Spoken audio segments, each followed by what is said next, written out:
What's going on, everybody? It's your old buddy here coming to you right out of Hog Holler, Tennessee, right from the boneyard. I was going to do a quick video. It's a little different than anything I've done. Sitting around thinking about some of my favorite YouTube channels. I was going to tell y'all some of my favorite, and I'd like to know some of y'all's favorite. Maybe we can turn each other on to some channels that we hadn't seen before or hadn't checked out. I wouldn't say a lot of YouTube, but watch quite a bit of it. Seems like it's a lot better than anything you can find on TV anymore. If you want to watch something about a particular subject, you can just go type it in and watch it instead of sit there and flip through the channels all day and hope they show you something you might like. But I have a lot of different channels that I like to watch according to the subject or what kind of mood I'm in, but usually a lot of them has to do with mysteries or unexplained. I don't really have a top 5 in channels. Oh yeah, I brought the little girl out today. I've had a lot of people ask about her, so got her out here. And yes, I'll let her do her thing before we ever walk into the graveyard, for those who don't know that by now. But anyway, depending on the mood I'm in, to what I like to watch, I have a lot of channels that I watch regularly to see if they've put something on. I was going to throw a few of my favorite channels out there, and if you would, in the comments, let me know some of your all's favorites so I can go check those out if something I hadn't mentioned. But I guess the ones I check out the most, of course, everybody's got their same ones that they like to check out. A lot of people likes the top five guy, and a lot of people likes to check out Nuke's top 5 and different channels like that. I really like Donnie Law's channel. I don't know if y'all have checked that out. He tells a lot of good stories. He sounds like he could be somebody just right out of my kin folks. He tells a lot of stuff that I know what he's talking about and familiar with. I also like the Missing Person Mysteries channel. I think they do a wonderful job. That Steve Stockton and his bunch over there do a tremendous, fabulous job of editing and covering the things that they do over there. And I know I'm going to leave a lot of people out that I watch normally. I'm just shooting off the top of my head right now. I really like the Foreman brothers. I don't think they fake none of their stuff. That's one of the things that turns me off to some of these paranormal channels that you watch. If I think that somebody has faked something or staged something, then that's just an automatic turn off. And it seems like the Paranormal Nightmare TV, I hadn't really got that feeling from them that they do that. So I'll put them up there toward the top also, as one of the videos or channels that I like to watch. Come on, girl, and this is why I don't take her a lot of places. She likes to wrap me around the tombstones. Everybody wants to know why I walk in circles, and right there's the reason. Then of course I've got a lot of music channels that I like to watch. Old 80s headbanging channels, hardcore country music channels, any music channels I usually love to watch. I'm turned into those.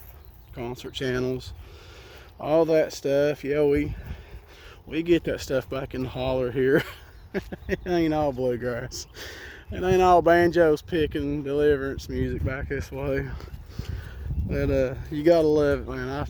I make fun of myself more than anybody else does. That kind of takes it away from him when you do that.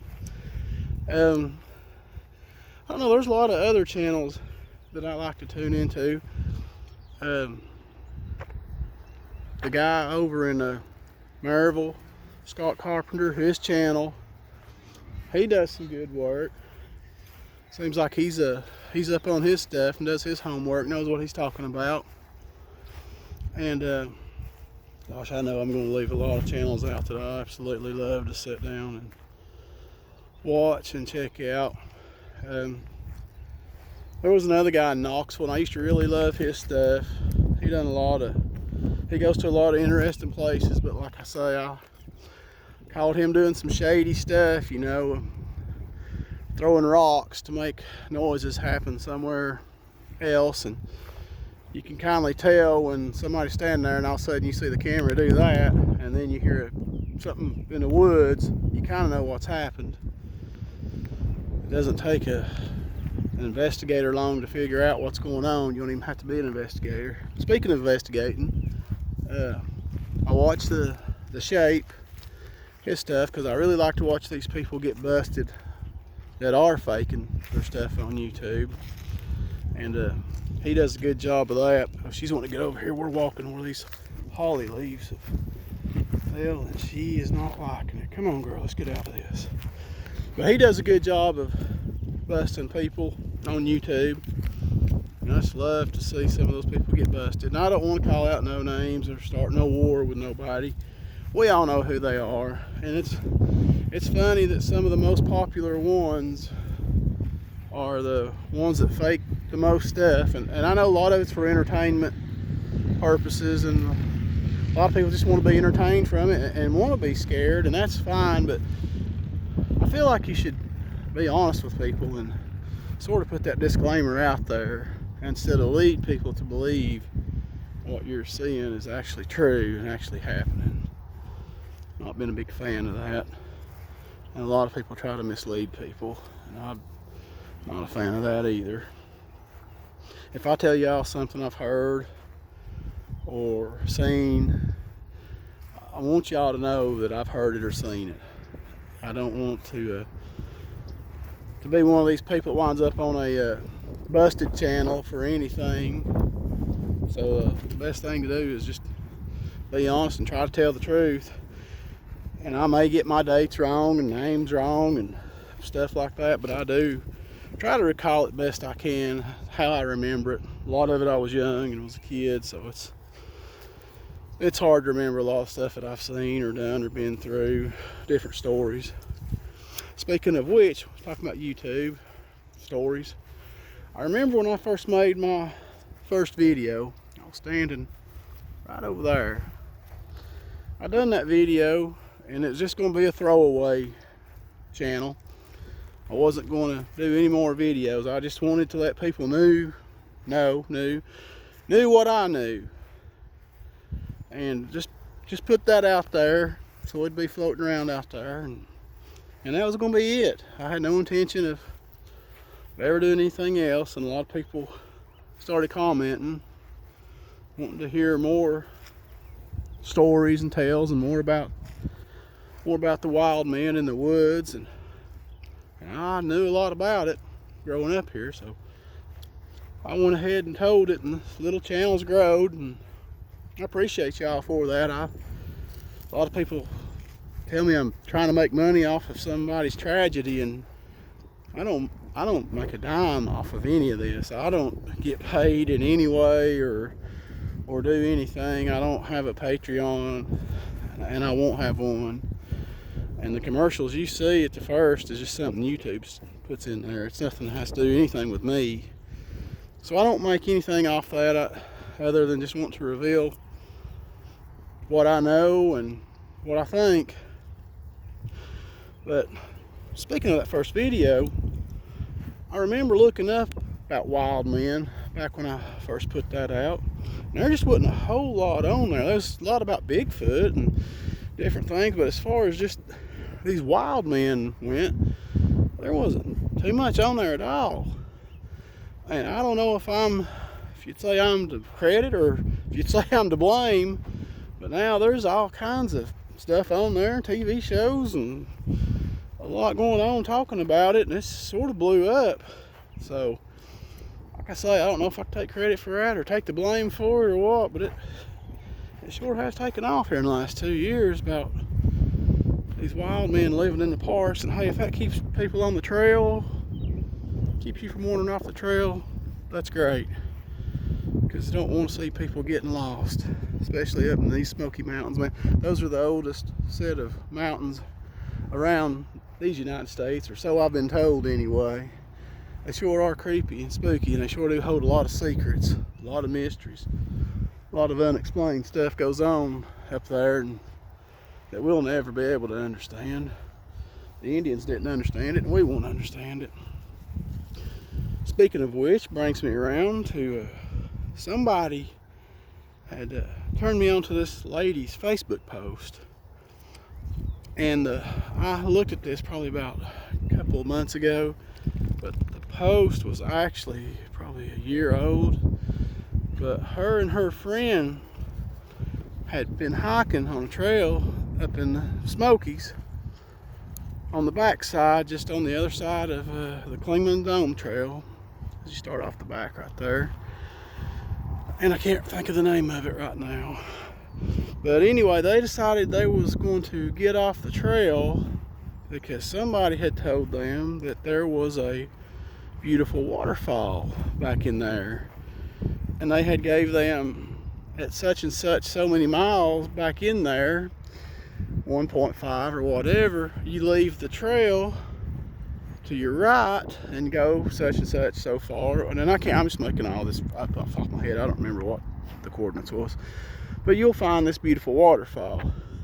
So these ladies unwisely done this, and she put on her Facebook page that after they got way off the trail that they were being followed and stalked by two men. And that the two men didn't seem to be wearing any clothes, so they could tell. They didn't get a real good look at them because they laid way back in the woods and in the brush, but these men were stalking them, and they would, what this lady explained, would take rocks and throw at these women to kind of try to drive them deeper back in the woods, off the trail, if you would. And like, that's a trick that you would use, you know, when these people would turn around to try to get back to the trail. They would pelt them with rocks, scare them further back into the woods. And luckily, one of the ladies kind of got wise to what was happening, that they was getting further and further away from the trail. And so they quit going. They quit being drove back into the woods, letting these things, or as they call them, people, drive them further back into the woods. So they turned and went downhill and then went back, and luckily they found the trail that they was on. But they said these two men followed them. These two huge men that looked like they had lived in the woods for a long time had followed them all the way till the point to where they got almost back to the trail, and then they didn't see them anymore. Well, I have a feeling what they come across was not men out there camping in the wild, especially off the trail. I have a feeling that if these women had drove much further off of the trail, that they would have never been seen again. And this kind of thing happens when you get way off the trail up there. You get disoriented and you get turned around and you get lost. And if the sun would have set on these ladies before they'd found their way back, they would have been in a bad way. And a lot of times, usually if it's just one person, panic sets in, and that's usually kind of what happens. But luckily they got back and everything was all right.